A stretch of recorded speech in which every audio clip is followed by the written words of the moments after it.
scene. She is the difference maker. She is the needle mover. She is the face of basketball right now. It's really hard not to recognize the difference that she makes on the Indiana Fever, a team that was obviously struggling with playmaking, struggling with pacing, struggling with the things that make us want to watch. And she steps into that court, and in the first quarter, she made 3 threes in 38 seconds.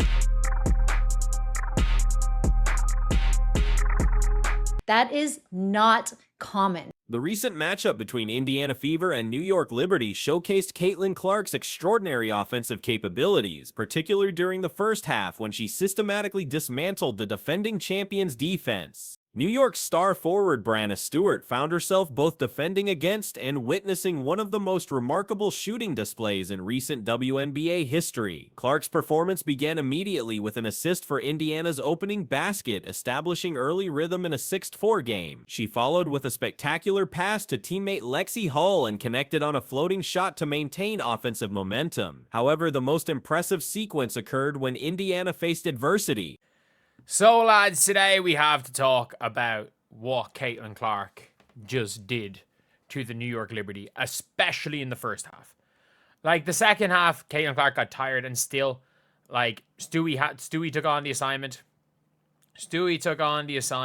And I do feel, I don't even know if Stewie did that great a job on Caitlin, but I do feel like that Stewie... I've been very impressed with how Kennedy Burke has been playing, in fairness, on defense. With New York holding a 19-10 advantage and Clark having been substituted during a scoring drought, her return sparked an unprecedented offensive explosion. The sequence began with Clark connecting from the team logo area, approximately 30 feet from the basket, immediately followed by Maureen Johannes answering with a three-pointer for New York. Rather than allowing momentum to shift, Clark responded with another deep three-pointer, demonstrating her ability to engage in long-range shooting duels. The most spectacular moment occurred when Clark pulled up for another 30-foot attempt following a screen, connecting on consecutive logo shots that left opponents and spectators stunned. But it was, like, Caitlin Clark was just different. So, Caitlin Clark, by the way, goes and does this. Like, it's scary. As you can see there, Caitlin Clark and Stewie getting into it. Like, BREANNA STEWART, this is how much, I'm going to title this video, and I mean this, I think I'm accurate with this, was just in awe of what Caitlin Clark did. Clark accumulated 25 points during the first half alone, with multiple shots originating from distances that challenged traditional defensive positioning. Her willingness and accuracy from extreme range forced defenders to extend coverage to unprecedented areas while maintaining responsibility for driving lanes and standard offensive sets. BREANNA STEWART accepted the primary defensive assignment against Clark during portions of the game, representing one of the WNBA's most versatile and accomplished defenders. Stewart's reputation includes borderline all-defensive team consideration, making her selection as Clark's primary defender a logical strategic choice for New York. So, we're going to scroll all the way down to the first half. In the first quarter and a half, Caitlin 25 in the first half. But, like, Caitlin Clark, this is, by the way, at this stage when this happens, Caitlin starts off the game by getting them their first basket with an assist. It's 6-4. She then throws a ridiculous pass to Boston for that. And in the meantime, Caitlin Clark hit a floater. Despite Stewart's defensive capabilities and focused effort, Clark's shooting range and accuracy created situations where even excellent defensive positioning proved inadequate. The most notable example occurred when Clark connected on a deep three-pointer, while Stewart maintained what would typically constitute proper defensive coverage. Following the successful shot, Stewart's immediate reaction demonstrated genuine amazement at Clark's shooting ability. Rather than frustration or disappointment, Stewart appeared to appreciate the exceptional nature of Clark's performance, even engaging in brief conversation and laughter with Clark during the sequence. Then Caitlin Clark, it's 19-10. They're not doing great. At this stage, Caitlin had been subbed back on, and they went on a bit of a lull. They couldn't score without her. And Caitlin Clark goes and gets an and one. Like Sophie Cunningham gets a shot. It's 19-15. Caitlin Clark goes and hits from the logo. And if you see here, like, Caitlin Clark hits from like 30. Then Maureen Johannes comes down and hits another three. I ride off that Maureen Johannes hit a three. Caitlin Clark comes down from deep, hits the three. Like, it is... This interaction highlighted the mutual respect between elite competitors while acknowledging the difficulty of defending against historically exceptional shooting performances. Stewart's reaction suggested recognition that some offensive displays transcend normal defensive expectations and require acknowledgement rather than adjustment. Clark's shooting exhibition featured multiple attempts from distances exceeding 30 feet, with several successful shots originating from the team logo area. Such range forces defensive coverage decisions that compromise traditional basketball strategy, as defenders must choose between preventing drives and contesting shots from unprecedented distances. Absolutely ridiculous. She goes and does that, and then a possession later, Dan just sets the screen, and Caitlin's just like, yeah, let me just pull from like 30 again. Bang. In a row. She got those assists, hit a couple of those shots, and then this was the shot right here. Look at what she does to BREANNA STEWART. Sidestep. And if you guys are wondering why I'm not showing this full screen, unfortunately, if I show this, you guys might be able to see this on mobile. If you can't, I do apologize. I do apologize if you guys can't see this on mobile. But the psychological impact of consecutive successful logo shots creates additional defensive challenges beyond pure distance considerations. Once Clark demonstrated consistent accuracy from extreme range, defenders faced impossible positioning decisions, where any coverage choice potentially favored her offensive capabilities. Kenny Burke's defensive contributions also merit recognition, as he provided solid defensive support throughout the game. However, Clark's individual brilliance transcended team defensive schemes, creating scoring opportunities regardless of personnel or strategic adjustments. But unfortunately, if I go full screen and show this full clip, I'm going to get copyright claimed, and I make $0 from this video. So it's just unfortunate. But sidestep, hits the three, and Stewie's just in awe of the whole thing. Like, genuinely, BREANNA STEWART, and by the way, she then goes and hits this afterwards. Like, that's nuts. That is absolutely nuts. And you've got BREANNA STEWART, like, the most remarkable aspect of Clark's shooting display involved her maintained accuracy despite defensive attention and physical fatigue. Even as Stewart increased defensive pressure and Clark showed signs of tiredness during the second half, her shot selection and execution remained at elite levels. Clark's performance included elements of competitive banter and interaction with opposing players, particularly Stewart. Her confidence and willingness to engage verbally while maintaining shooting excellence demonstrated psychological maturity and competitive fire that enhances her on-court presence.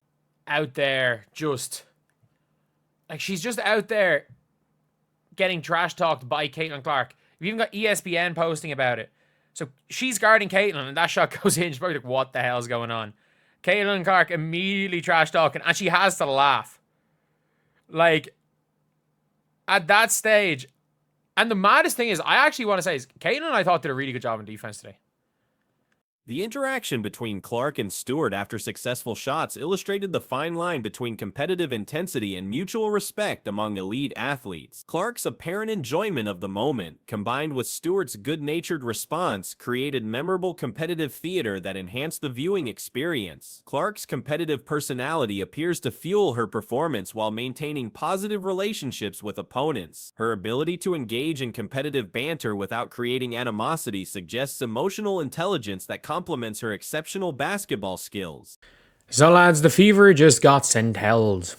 They just got to the organization. And was the organization general? No, but it was, in fact, the former GM of the Fever just got sent-held. So originally I saw this post here on Twitter, and obviously it is a Caitlin Clark's return from injury helps Indiana Fever produce record WNBA TV viewership. So I'm thinking to myself, like, surely. Observers noted that Clark's current competitive demeanor represents a more controlled version compared to her earlier playing days. References to her high school and college intensity suggest even greater competitive fire during her developmental years, making her current professional approach appear relatively measured. Despite Clark's offensive explosion, her defensive performance during the game received positive evaluation. While not considered an elite defender, Clark demonstrated improvement and effort that placed her defensive contributions within acceptable ranges for her position and role. It's not too bad.